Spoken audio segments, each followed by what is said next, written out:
नमस्कार, आप देख रहे हैं प्राइम न्यूज। मैं हूं राजेश कुमार। वक्त यूके प्राइम का है।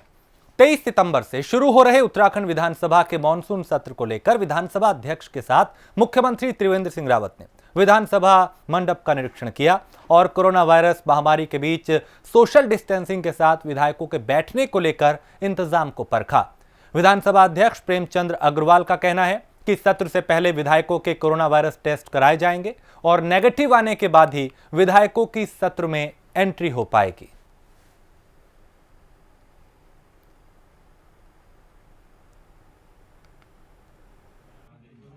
व्यवस्थाओं का यहाँ जानकारी ली और मुझे ऐसा लगता है कि हम ये सत्र जो है बहुत अच्छे ढंग से संपन्न कर पाएंगे। जो जानकारी अभी तक माननीय मुख्यमंत्री जी के सामने हमने रखी है और जो हमने की है वो मैं जैसा पहले भी आपसे कह रहा था कि मैं अंतिम रूप बाद में देंगे। तो जो हमारे सामने बैठने की व्यवस्था है उसको बहुत सोशल डिस्टेंसिंग का पालन करते हुए, जो हमारा मंडप है आपको पता है कि वो सीमित उसकी जो है संख्या है, उस नाते और सीट्स की हमें आवश्यकता थी तो हमने दर्शक दीर्घा और आपकी भी प्रेस दीर्घा और एक और जो सामने केबिन जिसे दीर्घा भी कह सकते हैं, उनमें कुछ सीटिंग अरेंजमेंट हमने किया है। अभी हमने जो डेमो किया या देखा जिस प्रकार से, उसमें 47 विवाह अपने विधानमंडल जो मंडप है उसमें बैठने की व्यवस्था दिख रही है और शेष अन्य हमारी जितनी दीर्घा है उसमें हम लोग उसमें एडजस्ट कर रहे हैं।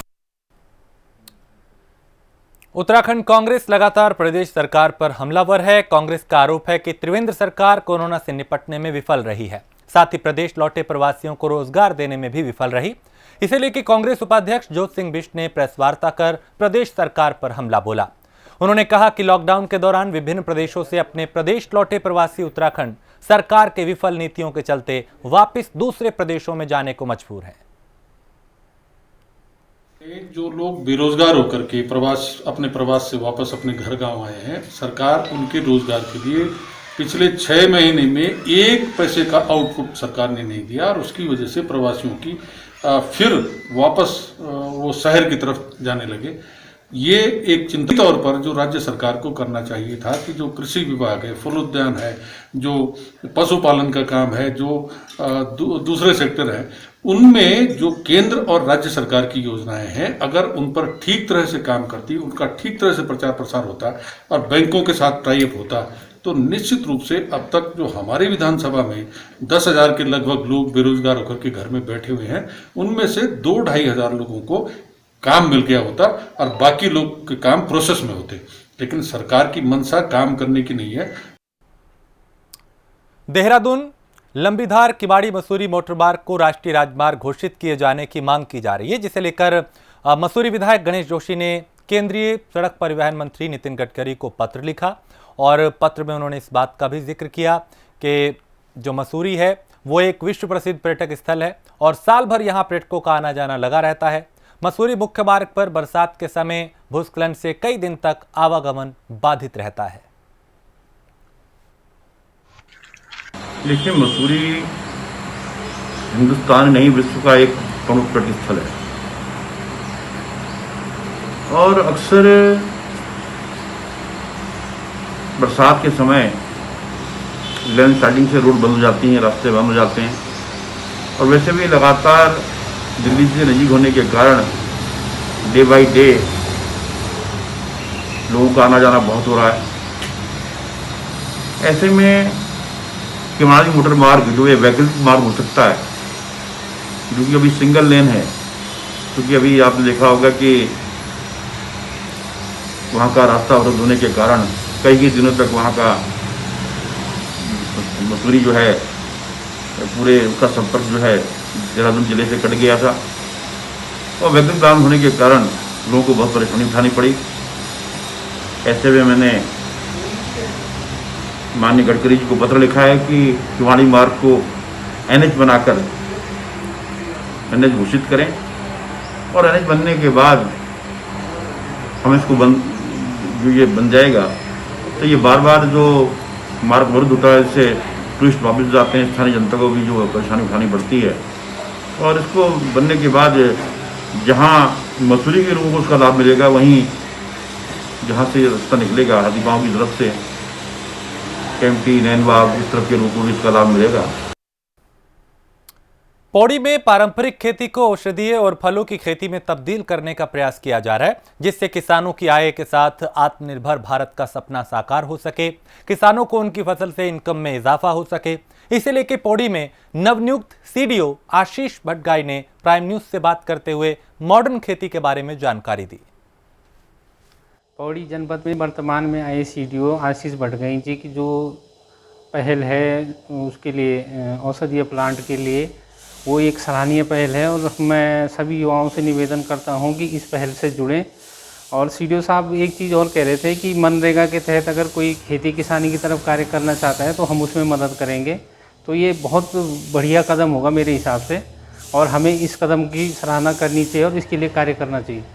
पौड़ी ज़िले में जो हमारे सीडीओ साहब आए हैं आशीष भटगाई जी, और उन्होंने जिस तरह से एक पहल शुरू की है कि मनरेगा को डायरेक्ट खेती से जोड़ने की, और दूसरा उसमें खेती में मेडिसिनल प्लांट जो हैं उनका उसको बढ़ावा देने की, तो मुझे लगता है कि 1 से 1.5 साल के इसके बहुत ज़्यादा सकारात्मक परिणाम हमको मिलेंगे।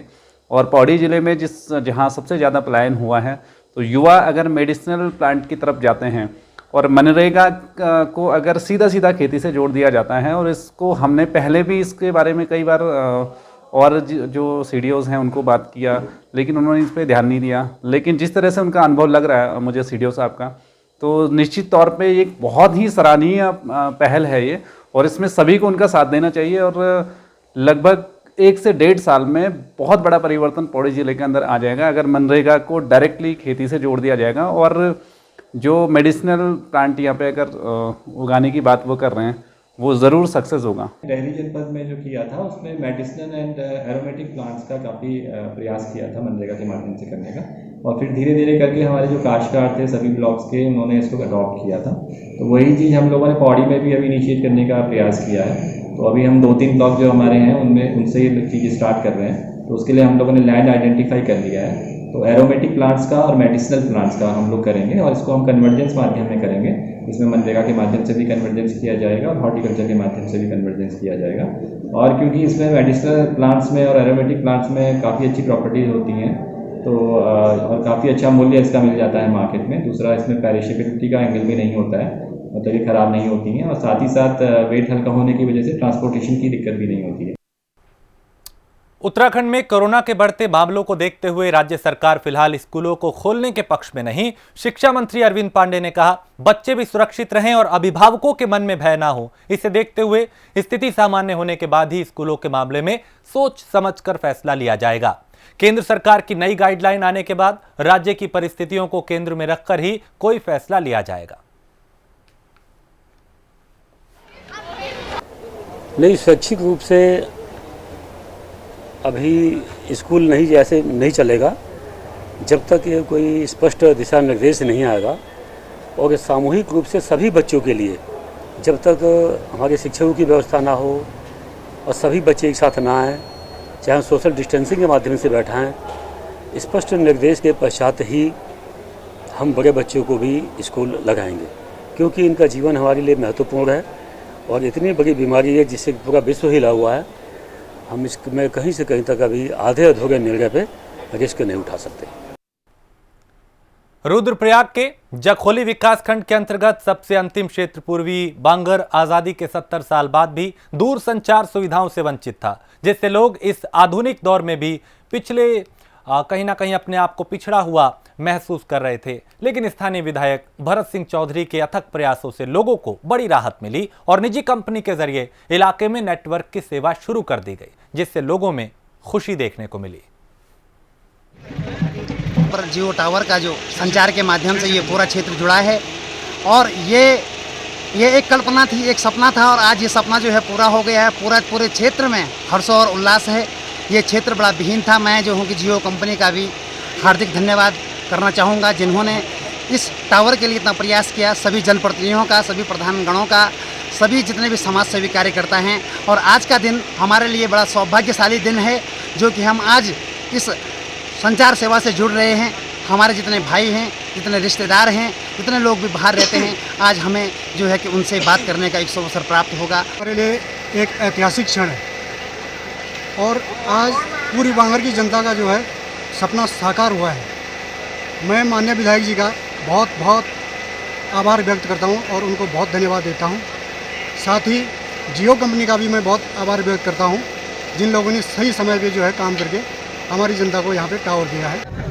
जियो कंपनी का धन्यवाद करना चाहूँगा कि लोगों की जो बरसों पुरानी मांग थी पूरी बांगड़ क्षेत्र की, आज वो पूरी हुई। और जिस तरह से आज ये क्षेत्र कनेक्टिविटी से 4G कनेक्टिविटी इसको सीधे प्राप्त हुई है, एक नए युग का सूत्रपात आज यहाँ पर हुआ है। मैं देख सकता हूँ लोगों में बहुत उत्साह है इस बात को लेकर के, और इस क्षेत्र के लोग देश विदेश बहुत रहते हैं, उनसे उनकी कनेक्टिविटी आज होगी तो उनके हर्ष और उल्लास का अंदाज हम लगा सकते हैं, जिस तरह से उनके चेहरों पे आज खुशी यहाँ पर झलक रही है। कोरोना के बढ़ते मामलों को लेकर मसूरी में एसडीएम मसूरी मनीष कुमार के नेतृत्व में तलाशी अभियान चलाया गया, जिसमें सोशल डिस्टेंसिंग के उल्लंघन के साथ बिना मास्क पाए गए लोगों के चालान काटे गए। लोगों को कोरोना से बचने के लिए जागरूक भी किया गया। कोविड-19 में जो शासन प्रशासन, माननीय प्रधानमंत्री, माननीय मुख्यमंत्री जी और हमारे माननीय जिलाधिकारी जी द्वारा बार बार ये निर्देशित किया गया है कि 2 गज की दूरी और मास्क जो है ये कोविड-19 के बचाव हेतु बहुत आवश्यक है। परंतु प्रायः ये देखा जा रहा है कि लोग जो हैं ये इसका अनुपालन नहीं कर रहे हैं और अभी इसके प्रति जागरूकता की थोड़ी कमी है। उसके क्रम में आज हमारे पुलिस और नगर पालिका द्वारा ये इसके प्रचार प्रसार के लिए हमने कुछ चालान किए। जो जिन लोगों ने मास्क नहीं पहना था उनके ऊपर चालान किया गया है और सोशल डिस्टेंसिंग के बारे में लोगों को बताया गया है, उसका अनुपालन कराया गया है। जोशीमठ में बीएसएनएल की ब्रॉडबैंड सेवा कई महीनों से ठप पड़ी है, जिससे आम आदमी के साथ साथ सरकारी दफ्तरों के कामकाज भी बाधित हो रहे हैं। वहीं दूर दराज से जोशीमठ मुख्यालय पहुंच रहे ग्रामीणों के सरकारी और गैर सरकारी कामकाज भी नहीं हो पा रहे, जिससे लोगों में प्रशासन के प्रति नाराजगी देखने को मिल रही है। बताते हैं कि यहाँ पर जो है बीएसएनएल की संचार सेवा आए दिन बहुत खराब रहती है, जिसकी वजह से जहाँ पर जो उपभोक्ता है उन्हें भारी दिक्कतों का सामना करना पड़ा। लगभग अगर आप बात करें कि मेरे यहाँ नीचे डाक विभाग की बात करें, लगभग 6 महीने से ये स्थिति, फरवरी माह से ये स्थिति बनी हुई है। क्योंकि वहाँ पर जब भी जाओ कि जो भी दूर दराज से जो गाँव वाले आते हैं, हमारे यहाँ जो भी दूर दराज के क्षेत्र के जैसे पल्ला, जखोला, इधर के माण से जब लोग आते हैं, या भरत सिंह सीमन्नी से या माण से जब कोई लोग यहाँ डाक विभाग कोई काम करते हैं, वहाँ कोई काम नहीं होता है। तो अधिकारी से संपर्क करने ये बताता है भाई नेट ही नहीं चला, जब आओ नेट नहीं चला। लगभग महीनों में एक मतलब ये स्थिति है कि लगभग मुश्किल से 2 या 3 दिन ये चलता है। हमारे जोशीमठ की पोस्ट ऑफिस की जो नेटवर्क सुविधा है वो लगभग 4-5 महीनों से बंद पड़ी है। जैसे कि हमारा पोस्ट ऑफिस में कोई काम पड़ता है तो नेटवर्क न होने के कारण वो काम छूट जाता है और आम जनता को काफ़ी परेशानियों का सामना करना पड़ता है, जिससे हमें काफ़ी दुख तकलीफ़ों का सामना करना पड़ता है। उत्तराखंड के शिक्षा विभाग के लिए इससे गौरवपूर्ण पल नहीं हो सकता कि जब उसकी लॉकडाउन में की गई अनूठी पहल को केंद्र ने भी सराहा हो। केंद्र सरकार के ऑफिशियल ट्विटर अकाउंट से जारी ट्वीट में सिर्फ उत्तराखंड राज्य का ही जिक्र किया गया। दरअसल राज्य शिक्षा विभाग ने लॉकडाउन में भी मिड डे मील का पैसा जरूरतमंद बच्चों के खातों तक पहुंचा दिया। इसके पीछे सचिव शिक्षा आर मीनाक्षी सुंदरम की प्लानिंग अहम रही। यही वजह रही कि लॉकडाउन जैसी मुश्किल हालात में भी 38 करोड़ रुपए जरूरतमंद बच्चों के खातों में पहुंच गए।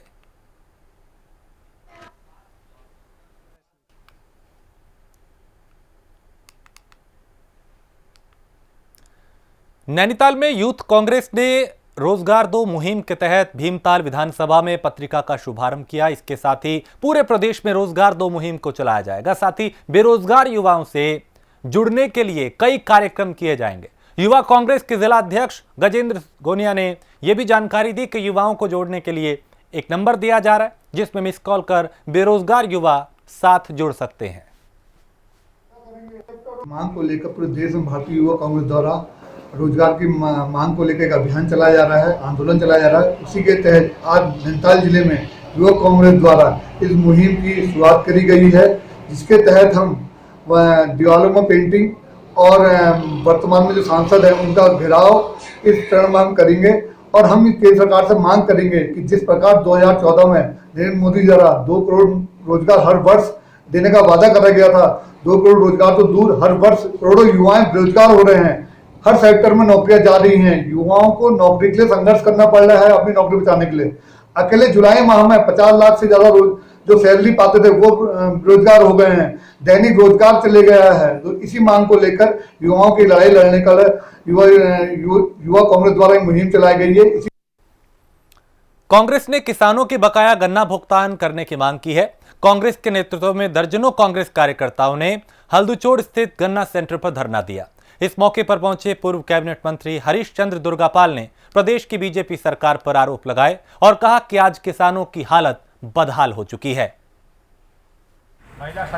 देखिए, ये उत्तराखंड से लेकर पूरे देश में जो भाजपा की सरकार है डबल इंजन, ये पूर्ण रूप से फेल है। इस उत्तराखंड राज्य में हमारे किसान भाइयों का 40% गन्ना बकाया भुगतान आज तक नहीं हुआ है। जहां एक और सरकार कहती है कि हम किसानों के हित में काम कर रहे हैं, गरीबों के हित में काम कर रहे हैं, बेरोजगारों के हित में काम कर रहे हैं, वहीं प्रत्येक किसान, बेरोजगार, युवा एवं जो भी व्यापारी वर्ग है इस सरकार से परेशान है। किसानों की ऐसी स्थिति है कि उनका जो एक एक संघर्ष करके उनके द्वारा कार्य किया गया है। इस उत्तराखंड में ही नहीं, पूरे देश में किसानों की दुर्दशा है। उत्तराखंड में किसान कांग्रेस द्वारा आज ये जो कार्यक्रम किया जा रहा है, 1 दिवसीय धरना, वो इसलिए कि पिछले साल का गन्ना मूल्य इसका भुगतान हो जाना चाहिए था, अभी तक नहीं हुआ है। माननीय पूर्व मुख्यमंत्री भी आज धरने पर बैठे हैं काशीपुर चीनी मिल के पास। तो ये सरकार किसानों की हितैषी नहीं, किसानों की दुश्मन है। आज किसान हर तरह से अपने कार्य जो उसके दैनिक होते हैं, उनके लिए पैसे की आवश्यकता है, उससे परेशान है। कर्णप्रयाग में पूर्व डिप्टी स्पीकर अनुसुईया प्रसाद मैखुरी के नेतृत्व में कांग्रेस कार्यकर्ताओं ने केंद्र व राज्य सरकार और डाक विभाग के खिलाफ प्रदर्शन किया। मुख्य बाजार में केंद्र सरकार का पुतला दहन किया गया। डाक विभाग में हुई नियुक्ति में पहाड़ के एक भी प्रवासी को नौकरी नहीं मिली और कांग्रेस महामंत्री हरिकृष्ण भट्ट ने कहा कि आज देश के अंदर बेरोजगारी और महंगाई चरम पर है। एक कार्यक्रम आयोजित किया गया जो हमारे डाक तार विभाग है, पोस्टल डिपार्टमेंट है, उसमें जो नियुक्तियां हुई हैं, आज तक का इतिहास रहा है कि चतुर्थ श्रेणी के पदों पर, चाहे वो डाक रनर का हो और चाहे पैकर का हो और चाहे ईडी पोस्टमैन का हो, स्थानीय लोगों के नियुक्तियां उसमें की जाती थी। लेकिन बड़े अफसोस के साथ कहना पड़ता है कि ऑल इंडिया बेसिस पर इसमें नियुक्तियां की गई है और जिसमें तमाम लोग बाहर से नियुक्त हुए हैं, जो कि यहाँ के लिए बहुत कष्टप्रद है। यहाँ के स्थानीय लोग जो बेरोजगार हैं वो कहाँ जाएंगे, उनकी पीड़ा को लेकर के आज हमने यहाँ पर यह आह्वान किया है कि केंद्र सरकार और पोस्टल डिपार्टमेंट के खिलाफ आगाज़ किया है। बेरोजगारी की हमारी जो प्रदेश की हालत पहले ही बिकराल थी और उस पर जो है प्रवासी सरकार बड़े बड़े दावे कर रही है कि प्रवासियों को हम रोज़गार देंगे और मुख्यमंत्री योजना उन्होंने चलाई है, जबकि हकीकत तो ये है कि बैंक उनको घुमा रहे हैं। प्रवासी के पास जो कुछ बचा कुचा है वो अपने आने जाने में और प्रमाण पत्र बनाने में ही खर्च कर दे रहा है और बेरोजगारी की मार पहले ही उसके ऊपर थी और उसकी जेब में जो जमा पूंजी थी वो भी ख़त्म की जा रही है। इस तरह से बेरोजगार लोगों पर छलावा किया जा रहा है, चाहे वो स्थानीय बेरोजगार हों चाहे हमारे प्रवासी भाई हों। जुमलेबाजी से सरकार बाज नहीं आ रही है और बेरोजगार सड़कों पर दम तोड़ रहा है, आत्महत्या करने को मजबूर है। उत्तराखंड सरकार ने लोगों की रक्षा के लिए आयुष मंत्रालय द्वारा बनाई गई आयुष रक्षा किट लोगों तक पहुंचाने की कोशिश की। इस कड़ी में यूनियन के संरक्षक धर्मवीर गुसाई ने आयुष किट वितरित की और कोशिश यह है कि लोग खुद को बचा सकें और कोरोना से बच सकें।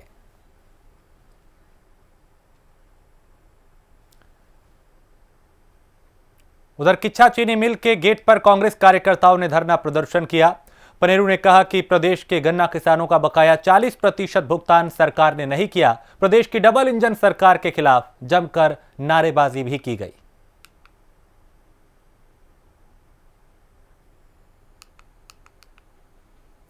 सितारगंज में कांग्रेस कार्यकर्ताओं ने गन्ना मूल्य भुगतान और सितारगंज चीनी मिल को फिर खोलने और किसानों की दूसरी समस्याओं को लेकर जिलाधिकारी के माध्यम से राज्यपाल को ज्ञापन सौंपा।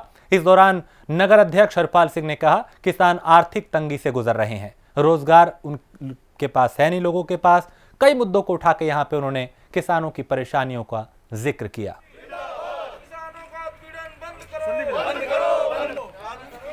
सब लोग एक बार साथ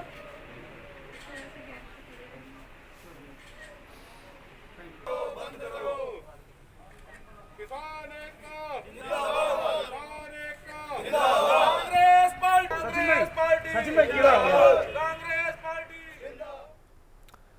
हिमालय दिवस पर सीएम ने सभी से हिमालय को संरक्षित करने की अपील की। साथ ही हिमालय के प्रति चिंतित रहने वाली संस्थाओं का सहयोग करने की अपील की। सीएम ने कहा, हिमालय हमारी संस्कृति है। भाइयों बहनों, हम प्रतिवर्ष 9 सितंबर हिमालय दिवस के रूप में मनाते हैं। हम सब जानते हैं कि हिमालय हमारी देश की नहीं बल्कि विश्व की धरोहर है। हिमालय के संरक्षण ये हमारा दायित्व बनता है और इसके लिए हम सबको सदैव प्रयास की आवश्यकता है। केवल जागरूकता से ही हम हिमालय का संरक्षण कर सकते हैं। आज तमाम दुनिया हिमालय के संरक्षण को लेकर चिंतित है। हिमालय का मतलब है हमारी संस्कृति का उद्गम। हिमालय का मतलब है कि हमारे देश के पर्यावरण को संरक्षित करना। हिमालय का मतलब है कि हमारी तमाम आस्थाएं हिमालय से जुड़ी हुई हैं। हिमालय हमारी प्रेरणा है। हिमालय हमारी पूंजी है जिसको हमको संरक्षित रखना है। मैं तमाम उत्तराखंड वासियों से अनुरोध करना चाहता हूं, तमाम उन संस्थाओं से मैं विनम्र अनुरोध करना चाहता हूं कि जो पर्यावरण के प्रति सदैव चिंतित रहते हैं और उसके लिए कार्य कर रहे हैं, आइए हम उन संस्थाओं का सहयोग करें। डोईवाला में एनएसयूआई ने राजकीय महाविद्यालय के प्राचार्य के माध्यम से उच्च शिक्षा मंत्री डॉक्टर धन सिंह रावत को ज्ञापन भेजा। ज्ञापन में एनएसयूआई नेताओं ने मांग की है कि विश्वविद्यालयों ने फरमान जारी करें कि 14 सितंबर 2020 से परीक्षा आयोजित होनी है वो पूरी तरह से छात्र छात्राओं के खिलाफ है।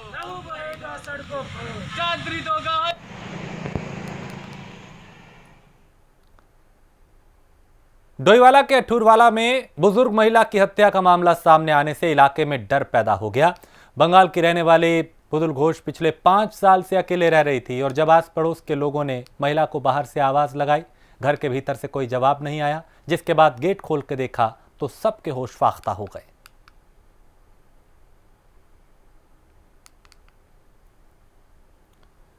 रुड़की के सलेमपुर में एकता गैस एजेंसी के गोदाम पर बाइक सवार 2 अज्ञात बदमाशों ने हवाई फायरिंग कर दी। फायरिंग के दौरान गैस गोदाम के एक कर्मचारी के पैर में गोली लग गई, जिसे तुरंत नजदीकी अस्पताल में भर्ती कराया गया। फिलहाल पुलिस मामले की जांच कर रही है।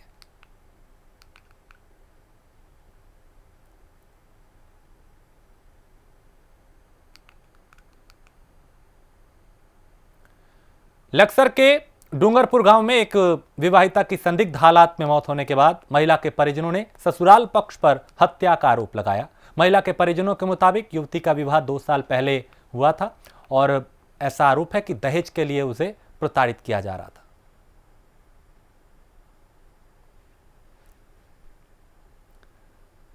और इसी के साथ इस बुलेटिन में इतना ही। देश प्रदेश की बाकी खबरों के लिए आप देखते रहिए प्राइम न्यूज।